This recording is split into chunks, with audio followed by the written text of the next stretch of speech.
আমাদের আহলে হাদিসদের প্রতি অনেক অভিযোগ আছে। প্রথম অভিযোগ কি জানেন ভাই? আমরা মিলাদ করি না। ভাই আছে কি নাই কথা বলেন?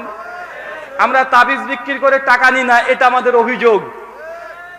আমরা সাধারণত পীর মুরিদি তরিকায় এই যে হাদিয়া নিতে অভ্যস্ত নয়, এটা আমাদের প্রতি বড় অভিযোগ।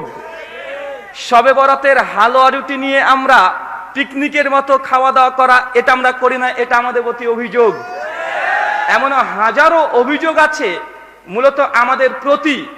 তার মূল কারণ হচ্ছে এগুলো যে আমরা এগুলোকে বর্জন করেছি আর তারা এগুলোকে ধর্ম মনে করেছে। আহলে হাদিসের নামে অভিযোগ করে লাভ হবে না, বরং আহলে হাদিসের দাওয়াতি ইনশাআল্লাহ সারা বাংলাদেশে পৌঁছে যাবে। কারণ আহলে হাদিসের প্রত্যেককেই কোরআন এবং সহিহ হাদিস থেকে দাওয়াত দেয় এবং আমল করে, এজন্য লাভ হবে না।